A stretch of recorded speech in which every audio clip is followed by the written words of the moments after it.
Hey there, welcome to Sleep Crime Stories. Before we begin, where are you listening from? And what time is it for you right now? Let me know in the comments. I love seeing listeners from all over the world. Now get comfortable, turn down the lights, and let's dive into tonight's case. Hi everyone, my name is Lucas and this all happened in 2002, a year I thought would be pretty normal.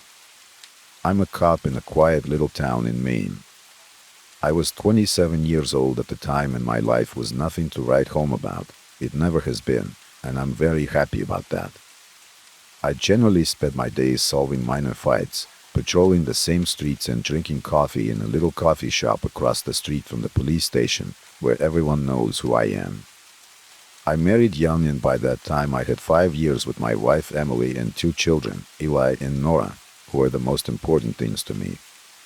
My town is not exactly a place full of surprises and neither was it then. It's more of a place where people go about their business, and everything was calm until things suddenly started to go awry. At first I got a tip about someone missing, something that was generally not uncommon. This place is surrounded by forest and sometimes people get lost, but what I got was a call from Mabel Dorsey, who lived alone in a small house on the outskirts of town. Her son Jacob, a guy who worked in construction, hadn't been back for 2 days and she was very worried. Jacob was well known for going on a bender often, but he always came home, drunk, but fine. "Lucas, can you get Chris for me?" asked Mabel Dorsey, her voice sounding desperate indeed. "Sure, I'll take a walk around his usual places and when I find him I'll bring him to you myself." "Don't worry," I replied, grabbing my keys and heading out. As soon as I got out of there, I set out to look for Mabel Dorsey's son. I went through all his usual places, the bar downtown, the construction site, and even the motel where he used to stay sometimes, but nothing at all, no sign of Chris. His co-workers hadn't seen him either, which was rather odd. However, they told me that he had been acting strange lately, that he was a bit paranoid that someone was watching him. It was probably just the effect of the drinks, I thought, but I decided to investigate further. Unfortunately, that day I had to return to Mabel Dorsey's house without her son and without answers. The days passed and soon it was a week without news from Jacob. His mother was getting more and more nervous and desperate and so was I. It was just too weird for someone to disappear without a trace. It was just too rare for someone to just disappear in town. One night I got a call from Ethan, my partner on the force. "Lucas, you need to see this," he said in a serious tone. "Come over to Freddy's farm and meet me there." Freddy's farm was an old farmhouse that was abandoned on the outskirts of town and was a place where the guys always dared each other to go. It was Halloween when I decided to drive up there to see what my buddy wanted to show me. With the headlights illuminating the darkness, I could see Ethan waiting outside, leaning against his car door. "What's going on?" I asked him as he got out of the car. "You have to see for yourself," he said, leading me inside the building.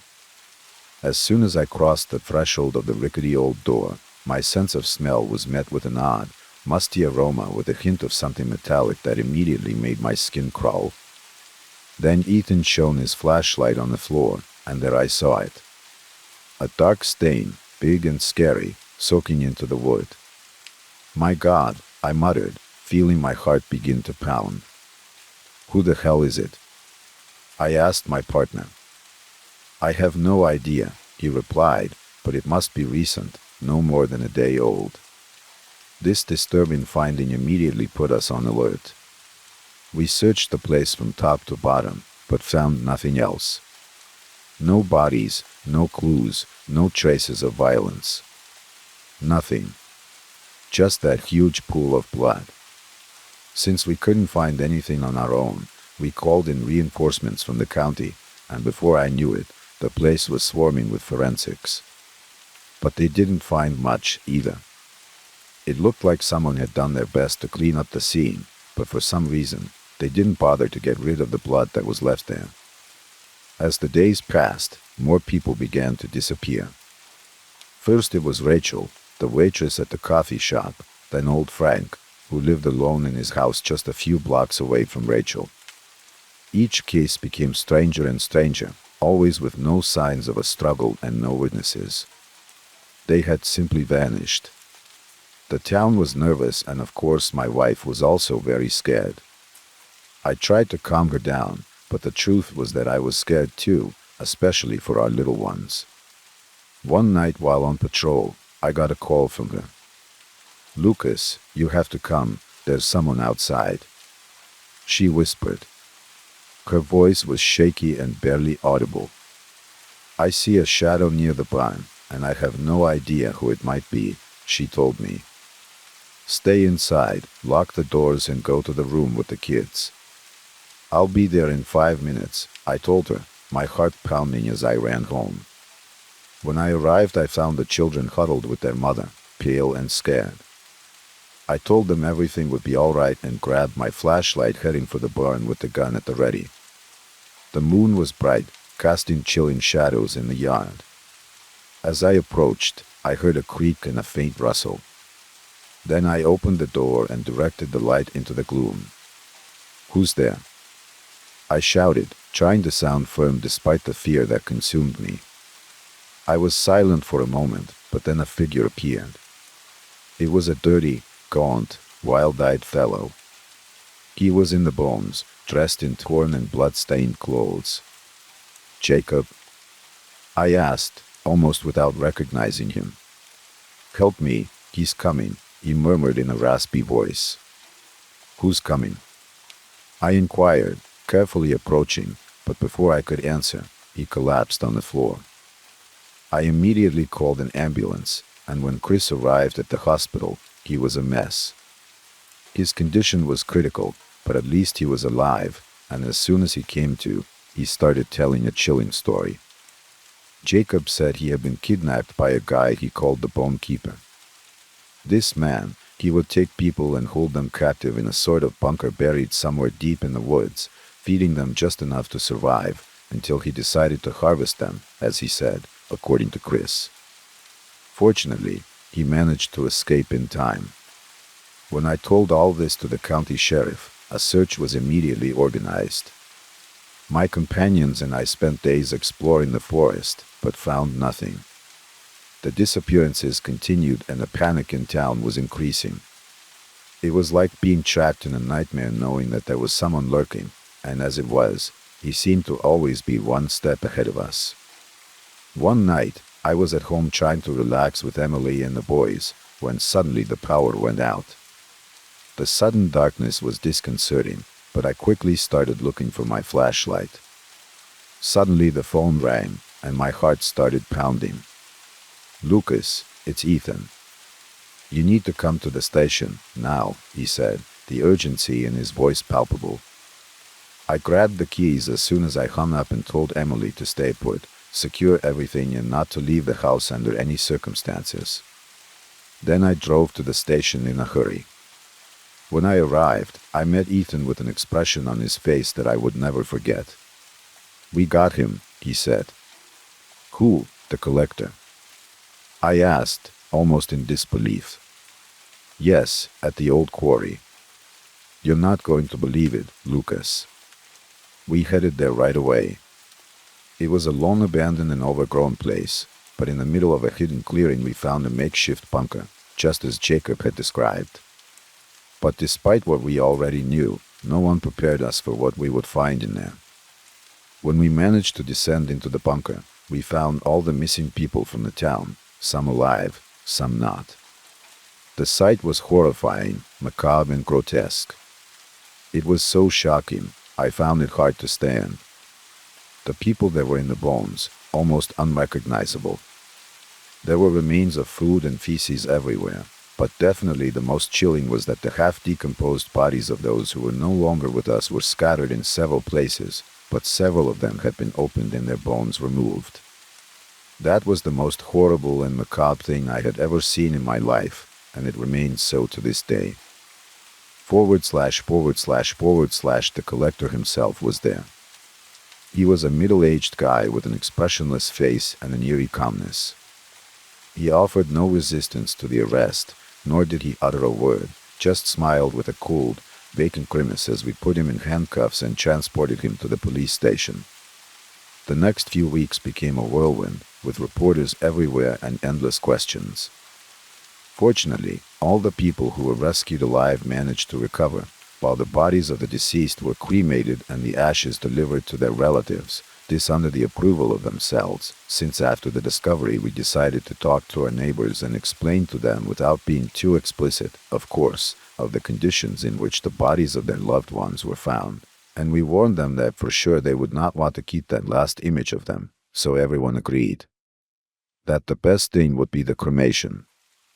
The town tried to assimilate as best it could what had happened. Everyone was in mourning and shock, but as time went on, it gradually felt like something resembling normalcy, although the road for Chris and the other survivors was going to be a little longer and more difficult.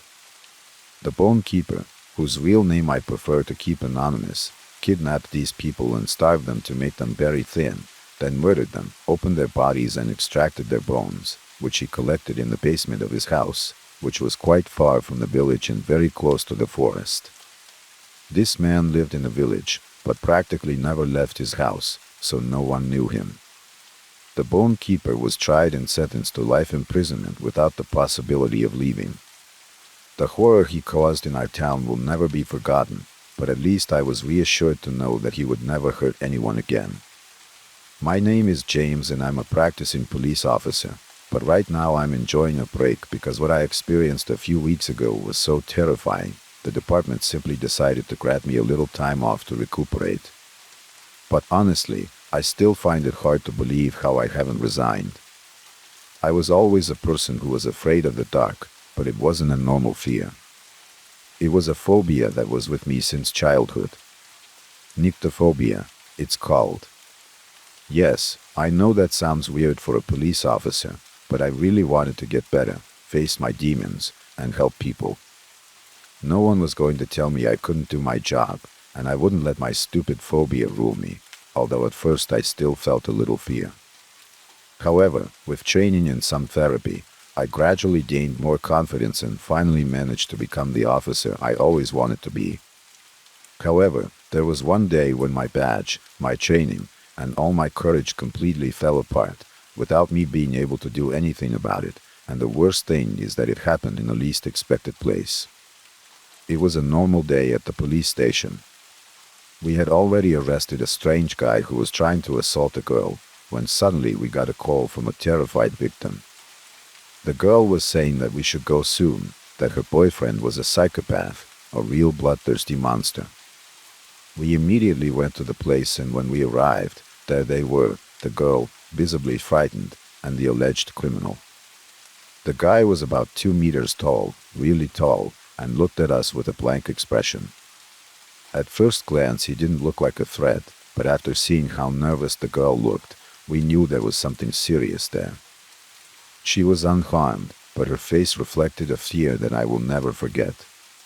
She was paralyzed, just staring at him with wild eyes, as if she had seen the devil himself. Preemptively, we stopped the guy and took him to the station. I must be honest, this was the calmest transfer we ever had. The guy didn't put up any resistance and didn't make any attempt to escape or anything. He was as obedient as a puppy, but that gave my partner and I a bad feeling. We just wanted to get rid of him fast. When we got to the police station, I was tasked with putting him in one of the temporary cells. I figured he would stay there for about 24 hours, unless the girl decided there was something more complicated going on and pressed charges, but to be honest, I didn't think that was likely to happen. She just wanted us to keep him away from her person. When we arrived at the station, it was up to me to take him to the cell, but while I was doing so, one of the worst things that could happen to me happened. It just started to rain, and because of a lightning strike, the lights in the whole station went out. This obviously threw me completely off balance. I tried to find my emergency flashlight in my pants pocket, but my hands were shaking and panic was starting to take over. It was then that in the midst of my shock I felt a very hard blow to the back of my head and I fell to the ground. I started to look around trying to make out something in the gloom, but the only thing I could detect was that the guy I was carrying was gone. I could hear his footsteps running in the darkness, but they were not heading towards the office. I thought about running out to warn my colleagues, but I didn't want to risk alerting anyone since the reason the guy had run away was because he was distracted and a cop can't afford such mistakes. I had to solve this without anyone finding out, so in the middle of the darkness, I pulled out my gun and followed him back to the office. But that day, it was definitely not my lucky day. At that time, the offices were under renovation, so they were empty. Now I was in that dark room on the verge of a panic attack because of my stupid phobia and stuck with a very strange guy, someone who had scared a girl in such a way that she didn't even dare to report him. All she wanted was for that crazy guy to stay out of her life, and I couldn't let myself be scared. I was the officer of the law, the guy who was trained to deal with difficult situations and who carried a gun. I was definitely not the one who was going to run away, plus he was handcuffed. So I kept searching with my gun at the ready while listening to the other officers gathering at the entrance or tried to find out if there was a light outside. Gradually, I began to feel the loneliness around me because no one would have any reason to stay in the dark or to look for the escapee. Suddenly, I began to hear footsteps approaching. They were slow, but what made me most uneasy was their steadiness.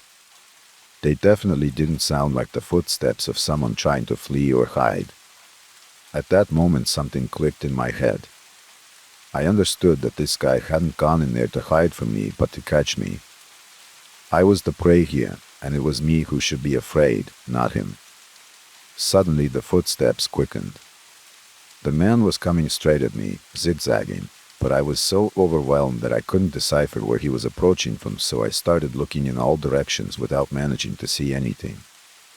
That's when I heard a warning, but before I could react, the guy ran violently towards me and embraced me with his cuffed hands, squeezing me with brutal force. I couldn't believe the enormous force this guy was exerting with his arms. It left me completely neutralized. It was like having a huge 2-meter python wrapping around me. Obviously, I struggled with him trying to get out of his grip, but it was unitil, and what was worse, in the middle of the struggle my gun fell to the ground, and in a quick movement he now surrounded my neck from behind and began to strangle me.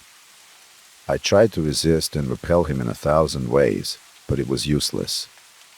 He seemed to know what he was doing, as if he had trained in martial arts or something, because his technique was relentless. Little by little I felt I was losing my strength and fainting, but then in an absolutely terrifying outburst he let out a deafening scream in my ear that left me stunned. At that moment I lost all my strength and felt my consciousness fade away. Just at that instant the door burst open and a bunch of flashlights shone on the guy, but he didn't seem to give up. At that moment his grip loosened for an instant, and that allowed me to get some air. My buddies ordered him to let go of me, but he wouldn't do it. They were about to shoot him, but out of nowhere the light came back. At that moment the man looked up and, as if he had transformed, he adopted a calmer posture and let me go, just like that, as if nothing had happened.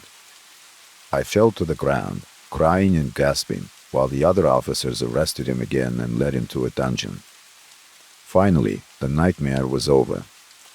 The man was arrested for assaulting an officer, and right after the fact, I began my forced vacation. During the time at home, I learned that he was receiving frequent visits from a woman who seemed to treat him with unusual enthusiasm, and it turned out that this woman was the same one who had reported him. We were shocked to discover that she actually had no connection to him, and soon learned that she was writing a book about his story. There were things I couldn't figure out, like the power outage or why the man calmed down when he saw the flashlights, but part of me couldn't help but think that this was all planned, and that this woman might not be the victim we all thought she was. I'm a guy who has heard his fair share of spooky tales, and as a state police officer for more than 15 years, I've landed in more weird and tense situations than you can imagine. There's always something to tell in my job, and believe me, there are moments that are worthy of any horror movie. This happened more than a decade ago, when I was still in my early days on the job.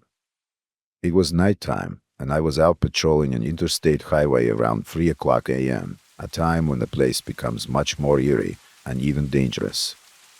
Usually I try to hide my patrol car a bit behind bushes so that passing cars don't see me in their path, but that night, truth be told, I wasn't too worried about that. That place was a gas station that was closed, not because it was so late, but because it had been out of service due to a technical issue for several weeks. As I parked my car, I noticed that there were two vehicles parked in the parking lot, side by side. //// At first, I didn't think that was unusual, but that's nightlife. Things can get strange at any time. So, even though there was nothing obvious, I kept watching. I parked in such a way that I could see the road and, at the same time, those two cars. Then I began to notice that there was no movement in them, as if there was absolutely no one inside either vehicle, which began to set off my alarms. I thought, wait a minute, this doesn't make sense. The gas station is empty, and there's not a soul working there. I got out of the car and approached the cars, tapping on the windows waiting for someone to come out, but what a surprise, there was no one in any of them, just as I had suspected. I don't know why, but I immediately felt uneasy and decided to take a look. As cars sped by on the highway, I approached the glass of the closed gas station and called out to see if anyone answered, but nothing. At that point, I spun on my heels and rested my eyes back on the cars in the parking lot, a little dazed. Whose vehicles were they, and why had they been left there? I started to think that maybe the owners were somewhere in the woods, when suddenly I heard someone running around the building yelling for help. I saw him coming towards where I was, and realized it was a guy in his early 20s, like me at the time. He told me he was the owner of the car on the left, and that his car wouldn't start, that he was looking for help but couldn't find anyone in the building. He then asked me to help him, to which I politely replied that I wasn't a mechanic and would most likely have to call a tow truck, but the guy kept begging me to just look under the hood for a second.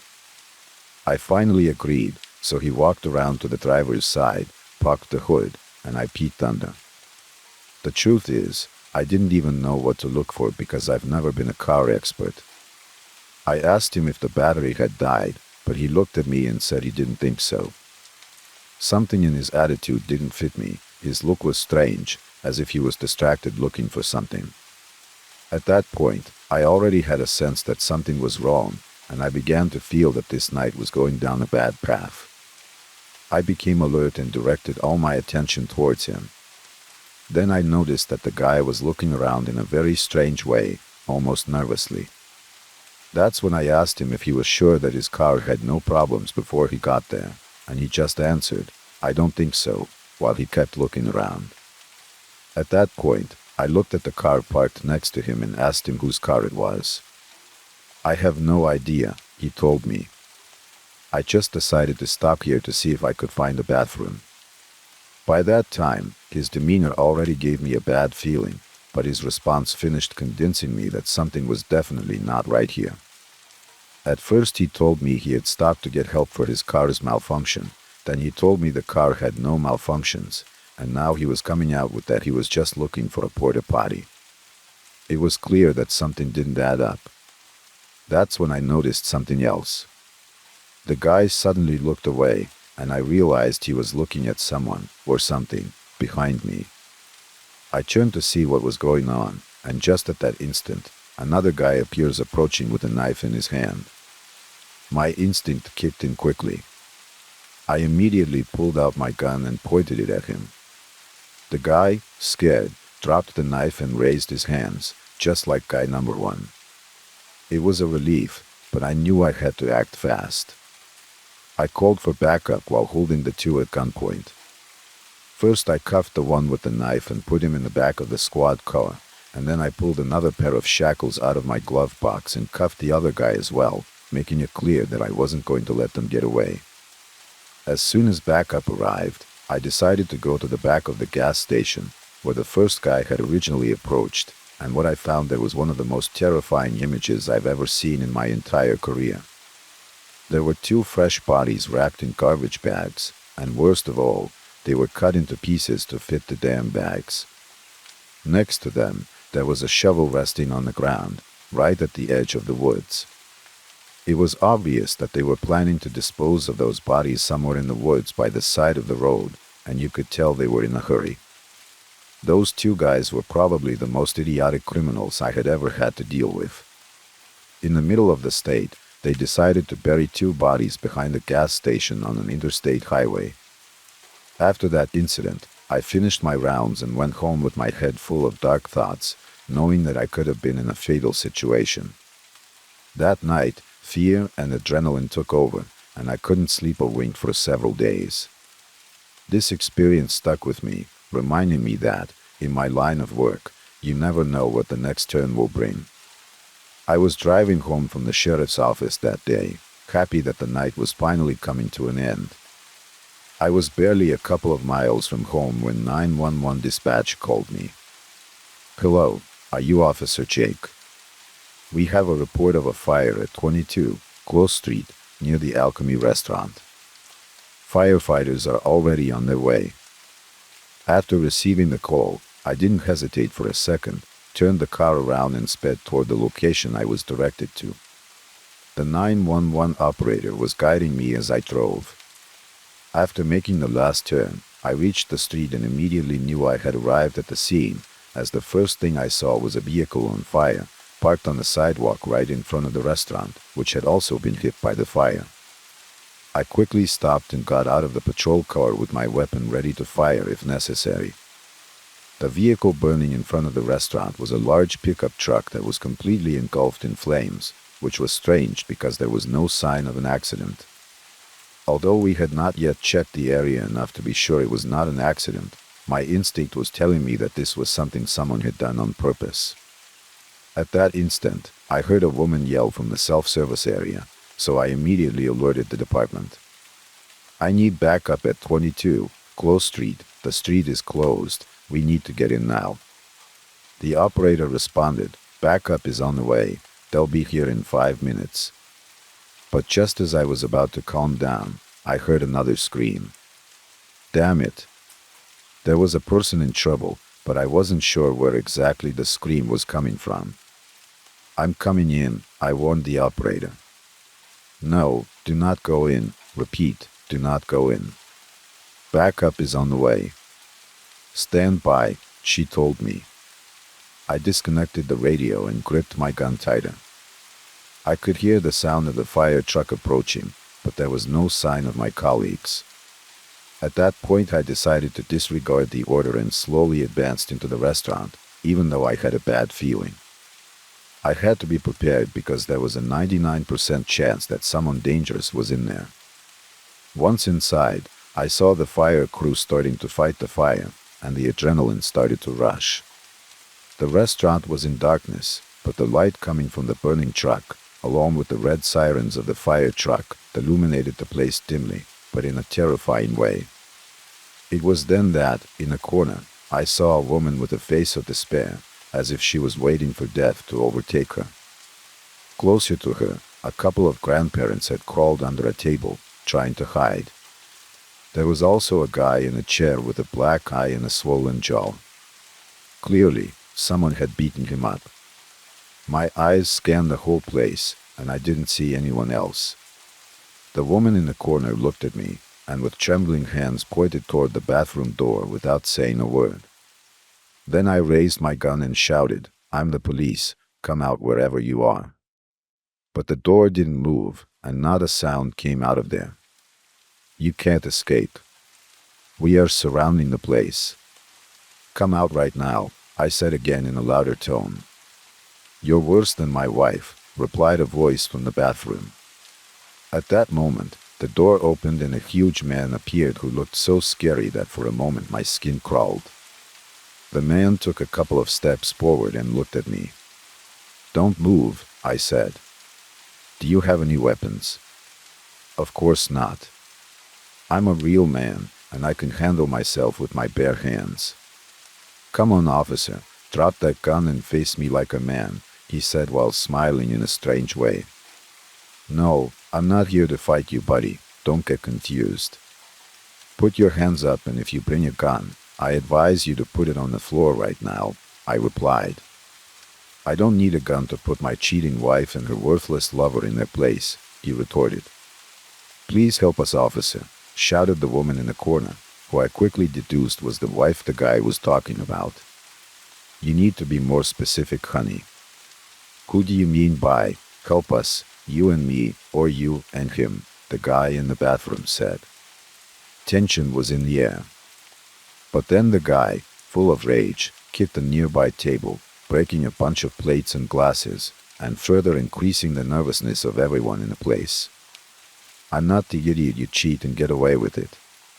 You came for my money, and now that I'm broke, you found someone else. Nice move, but you're not getting away with it." The woman was on the verge of having a nervous breakdown, while the guy who got beaten up looked completely dejected on the chair. "Listen, you can be as angry as you want, but you don't have the right to take the law into your own hands and attack others. You can leave your wife. If she's the one who failed you, why did you hit that guy?" I said. "You're right, officer. I made a bad decision hitting this poor bastard, instead of having given this scoundrel his comeuppance," he said, nailing a look full of anger towards his wife. "There's no need to become violent. Now just sit there until I tell you to get up," I said firmly, trying to calm the situation. "You mean until your real backup arrives?" he asked with a sly look. Suddenly it was all clear. The guy had clearly followed his wife and her lover to this restaurant, and things got out of hand. I could imagine that the burning van outside belonged to that half-conscious guy lying on a table, and that the broken chair near him was the one he had used to hit him. And all this mess had been just because his wife was cheating on him. "Stay there," I told him. The guy sat down on a stool near the bar and told me he would be quiet, then asked me, "But tell me, officer, what would you have done if you were in my shoes? Wouldn't you have shot your wife by now?" "Of course I would, I'm sure. The real victim in all this is me, not this random and that other asshole." At that point the woman started yelling at him that he was a monster, that she didn't love him, and that the other man was much more of a man than he was. He just didn't show it with his fists. These words infuriated the guy at the bar, who was almost foaming at the mouth and twice tried to get up and lash out at her. The only reason he didn't is because I was pointing my gun at him. I told the woman to calm down and not to make things worse, while the man continued to yell insults at her. "It's going to be okay," I told the wife, but she just collapsed to the ground crying. "I should have finished you off when I had the chance," the guy told the wife. In that instant, I realized that this guy really didn't have a gun. If he had, he would have shot his wife by now. So I pulled out my handcuffs and started to approach him, never taking my eyes off him at any point, because the man looked like a caged, ferocious beast. "You're going to turn around, put your hands behind your back, and don't make any funny moves or this is going to get ugly," I warned him. "Your stupid laws are a joke. They always fall on the innocent," he replied in frustration as I handcuffed him. The craziest thing of all is that while all this chaos was going on between this couple and the woman's unfortunate lover, there were still people in the restaurant, about 4 or 5, who I guess didn't have time to escape because of the fire and just ducked under the tables, among them the elderly couple I saw as I entered. Fortunately, just at that moment the backups arrived, the people in the restaurant were rescued, and in the middle of the rescue, we also found the waitress unconscious in the kitchen. Maybe the guy knocked her out because she wanted to stop him. It was amazing to think how he had terrorized everyone in the place, even though he didn't have a gun. Everyone must have been paralyzed with fear, not knowing what to do. When we were finally leading the man toward the patrol car, his wife was there, trembling, and he stopped in front of her and gave her such an intense look that it gave me chills. "You know, I'm getting out on parole because I didn't kill anyone, and when I do, I'm coming for you. No matter where you hide, I will find you and I will make you pay for all of this." The guy left these words with an intensity and a firmness that even I was scared. The woman started shaking when she heard that, and I could see the sweat pouring down her face. I immediately ordered the officers to take the guy away from her, but not before warning him that I would see to it that his threat to his wife was recorded in his police report. He started screaming like crazy as they took him away. "Larissa, remember my name. I will find you, and I promise you that no one can save you from me when the day comes." Listening to the things he was saying and the state this guy was in, I realized that he really was a dangerous person. I know that infidelity is not at all justified, but God only knows what this woman would have suffered next to such a violent guy. In the end, she did have to spend a good amount of time in prison for aggravated assault, damage to private property, gender violence, and disturbing the peace. This happened to me in 2008 when I was a cop in a quiet little town in Northern California. But before I get into the details, I'll give you a little context about me. I'm a guy who loves to enjoy a good cheeseburger and a good beer. I'm a Giants fan since I grew up in this area and went to a high school that was only a few miles from the police station. I always thought I would end up being a carpenter like my dad, but life took me down a totally different path. I like the quiet and predictability of routine, but I also enjoy a little adrenaline every now and then. That day started out like any other. I was in the middle of my shift, patrolling the streets in my assigned patrol car. The city had its typical calm and relaxed atmosphere that made you think nothing bad could happen in such a place. The fresh air smelled of pine and freshly cut grass. This was the kind of place where everyone knew each other, and the biggest crime that used to happen was some bar fight or some dumb teenager graffitiing where he shouldn't be. Right after lunch, I got a call about a missing person. This really took me by surprise, since missing persons cases were rare in this area, usually meaning that a teenager had decided to take a road trip without telling anyone, or that some drunk had gone on a bender and hadn't made it home yet. But for some reason, this time it felt different. The call was from a woman named Carmen Mendez, who was Mexican by birth and a frequent customer at the local restaurant. She was in a state of panic, claiming that her husband Frank had not returned home the night before. Frank was a retired firefighter, a strong, robust fellow in his 60s, well known and liked by all. He had gone out for a walk the night before and had not returned. I reassured Carmen and promised her I would do my best. I went straight to her house after that to gather more information. When I arrived, she was quite upset. She kept fidgeting back and forth and clutching her hands. I tried to calm her down by asking her about Frank's routine and if she had mentioned anything unusual lately. She told me she loved to walk in the woods behind her house, a peaceful place with trails leading to the river. I immediately knew that was the first place I should look and set off. The forest was dense and thick, a place where you could easily get lost if you weren't careful. I walked cautiously along the trails, calling out Frank's name, hoping that he had simply fallen and needed help. But as I walked deeper, an unsettling sensation swept through the air. The forest was too quiet. There was no sound of birds, no rustling of leaves, nothing. It was as if the wind had stopped and the whole forest had gone silent. After a couple of hours with no sign of Frank, I called on the radio for backup. My partner, Liam Harkin, arrived shortly after with a couple of other officers. Liam was a huge guy and always had a joke ready, so his presence in a tense situation like this was comforting. We spread out to cover more ground, but nothing. It was as if Frank had evaporated. As night fell, we had to call off the search and plan to resume at dawn. I returned home after that, but I couldn't sleep well, as my head kept spinning, replaying every single thing I did, looking for some detail that perhaps I had overlooked, and this kept me from falling asleep at all. The next day, we went back to the forest, this time with a group of canine dogs. The dogs sniffed out Frank's scent near the trail, but he was just lost when we got to the riverbank. There we found his hat and a flashlight, but there were no other clues.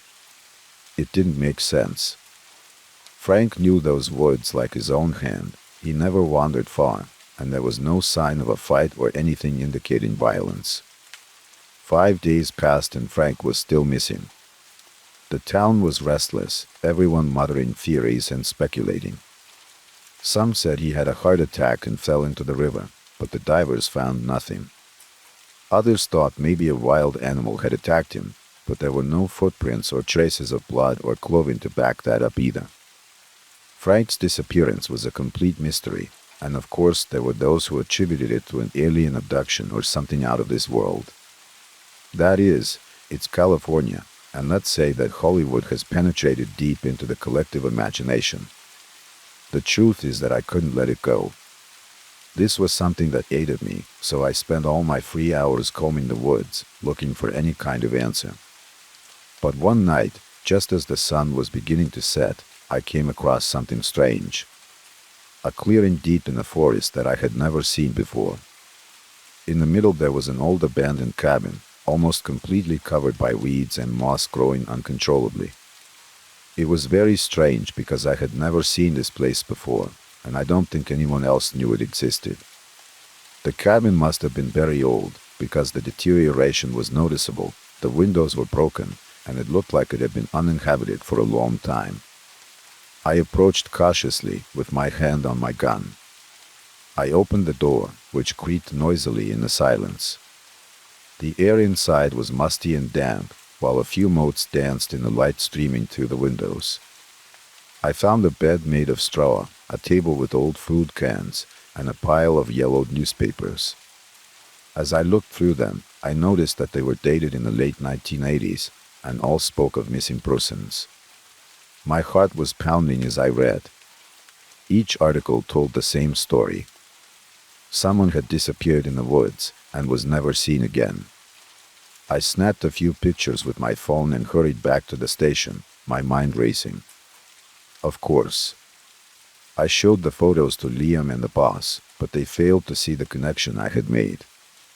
The boss shrugged and said it was probably just an old hermit's shelter, but I couldn't shake the feeling that there was something dark going on. A couple of nights later, I decided to return to the cabin, this time more prepared. I grabbed a flashlight, my gun, and above all, armed myself with great determination. The forest was eerily quiet as I approached the clearing and my flashlight flickered, casting shadows that seemed to move on their own.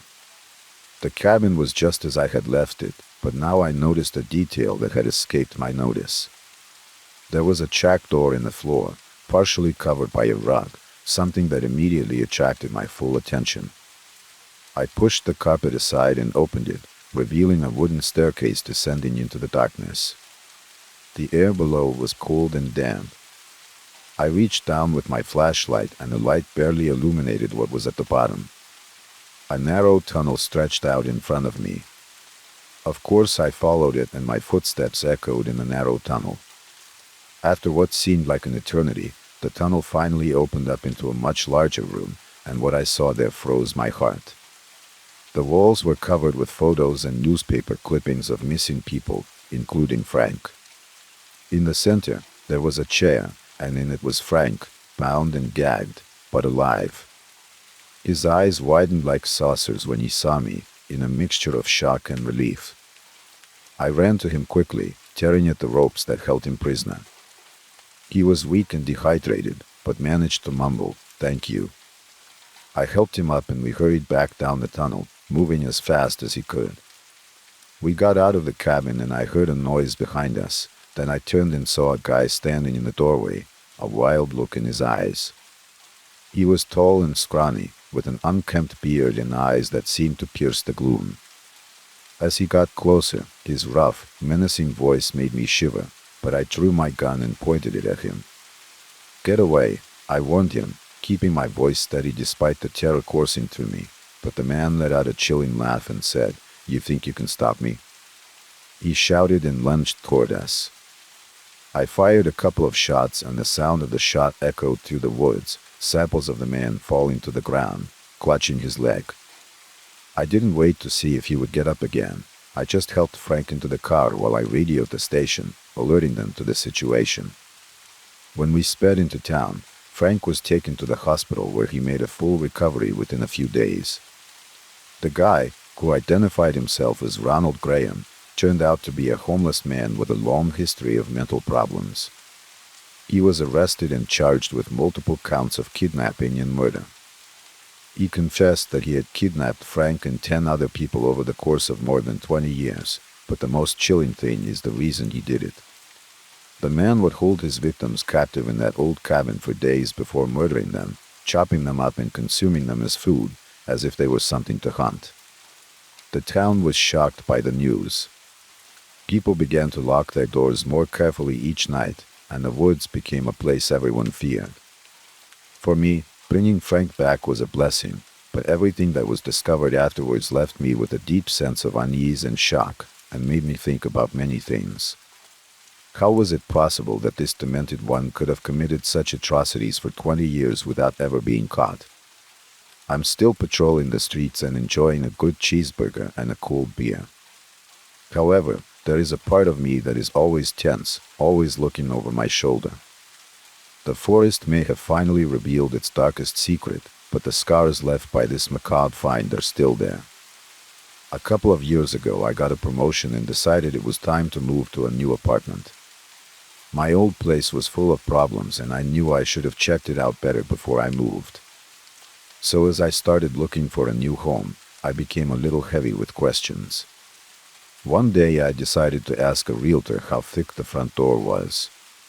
My best friend, Evan, would have laughed at me, saying that no landlord takes it seriously, and he was kind of right, but it was important to me. When I finally found a place I liked, the stress was unbelievable. I was competing with over 100 people for rent. The apartment had huge windows to the west, which meant spectacular sunsets and perfect for my plants, and the shower was fabulous. It had a built-in waterproof Bluetooth speaker and ultraviolet lights, so no bacteria buildup. It was really amazing, and luckily I was able to rent it. When I moved in, everything seemed to go smoothly. But just 8 days later, while I was on the couch watching TV relaxing, everything turned to chaos. A banging noise in the hallway started to make me nervous. At first I didn't think anything of it, thinking it might be someone outside, but after a while I decided to at least take a look. I walked down the hallway, and what I discovered was that the noise was coming from my bathroom. I opened the door, and there it was, a leak coming from the vent in the ceiling. It had barely been a week and I already had a leak. Sure, it was small, but if you've ever dealt with this sort of thing, you know that any water leak can turn into a disaster, so I went into panic mode, looking for plumbers and muttering curses at the landlady for not telling me there were problems with the pipes. The rain that was falling didn't help. Sure, there might be something to do with that, but I had a third floor above me, so it was unlikely. After a while I realized it was probably coming from upstairs. Maybe they left the bathtub running or something. I ran upstairs and knocked on the door of the apartment right above mine, but no one answered. I made sure no one was looking and knelt down to put my ear to the lock. Try explaining that to a stranger with no context. I expected to hear water running or someone cleaning up the mess in the tub, but there was only silence. I restrained myself from kicking the door and returned to my spot, putting a bucket on the leak that was dripping. I then called my landlady in case she had a plumber on the hook, and fortunately he helped me. Luckily the leak was manageable for now, but we still had to get into the upstairs to see if it was really from there, so I would go upstairs every now and then to see if anyone was home. I assumed people were out because they didn't respond, but I still went back to look once, twice, even 3 times. The last time I tried it was just before 8 o'clock at night, and the plumber would arrive in 10 minutes. Fortunately, this time the door was ajar. I thought I'd be nice, so I knocked a couple of times and shouted hello, hoping someone would answer, but again nothing sounded but the dripping of water inside the place. After several unanswered knocks, I decided to open the door, revealing the completely soaked carpet. As I moved forward, I knew the first place I would find was the bathroom, and there it was. The floor flooded, the sink dripping, but the faucets were open, as if someone had forgotten to turn them off. I felt a knot in my stomach as I realized that something was not right. It was impossible for someone to be there without noticing the disaster.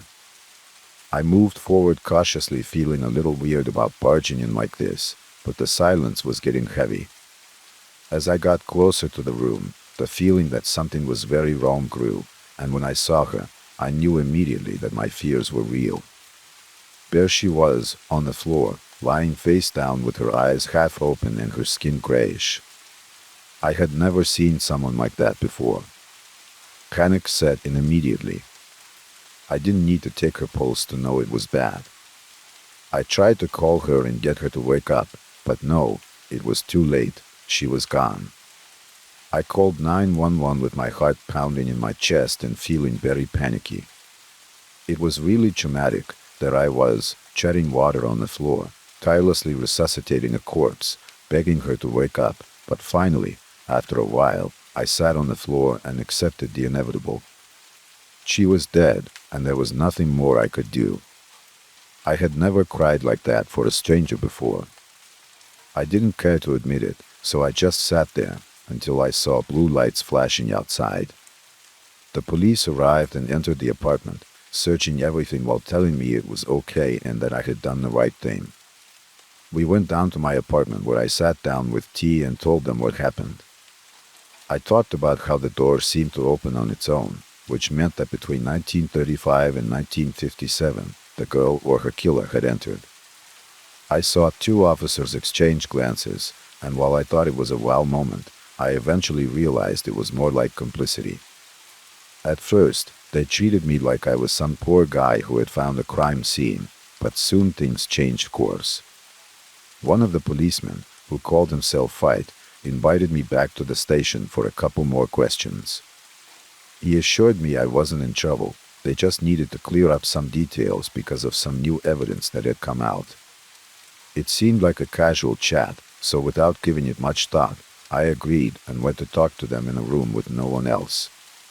At first they were super nice, going over what I had said and criticizing me for trying to do resuscitation, but everything suddenly changed when one of the detectives asked me if I had been to the girl's apartment earlier that night.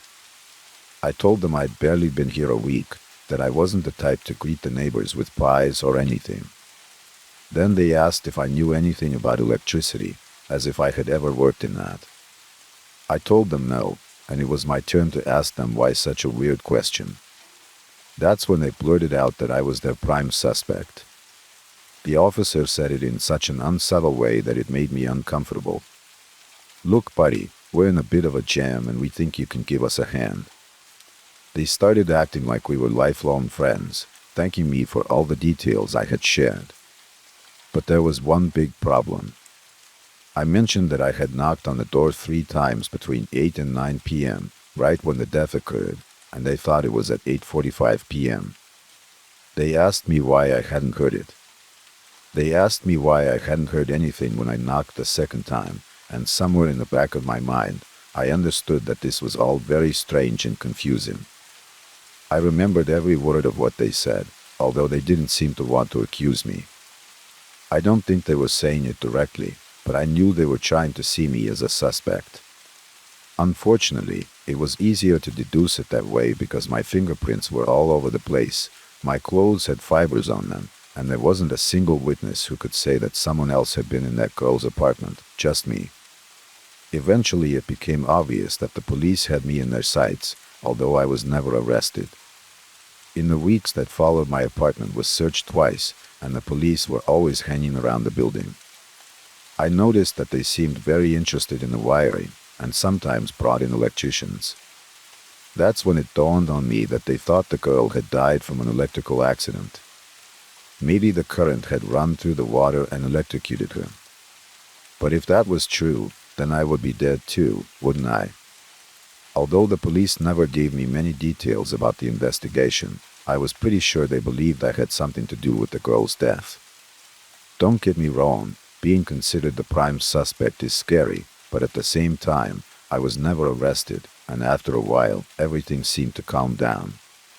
Sure, I wanted to know more about what they knew about my neighbor's death, but after being practically accused of murder, I didn't feel much like drawing more attention to myself. It was obvious that I was in the middle of a murder and had no idea what was going on. Why did they leave the door open on the way out? They couldn't have believed I wouldn't notice. And the flooding? What was the reason behind that? Not only was the bathroom sink overflowing, but so was the kitchen. The electrocution issue seemed so complicated to me in this case. Why do all that? How would someone have the ability to flood a place and then run current to electrocute someone? That would take some planning, and the person doing it would have to be somewhere else so they wouldn't get electrocuted too. It left me wondering, who really opened the door? Was it all a plan to take her life and have someone find her? Too many questions. I spent so much time staring at the ceiling that I couldn't seem to escape all the doubts that had arisen since I moved in. It's a nice place, but now it's polluted and I don't have the money to move somewhere else. Finding something I really like is complicated, and that's what haunts me. I've been living in what feels like a tomb, and the mysteries of my neighbor's death have kept me up for nights on end. I'd love to hear other people's theories about what happened, because, like the cops, I'm totally lost. Maybe it's something completely trivial but tragic, although sometimes my mind flies and I start to imagine that there's something much more sinister behind it all. I don't know why, but I have the feeling that she actually planned her death that way herself. It's just a hunch, but I have no idea really how exactly or with what intention. If you're still here, I hope tonight's story helped you drift off, or at least kept you wondering. If you enjoyed it, leave a like and subscribe. It helps more than you know.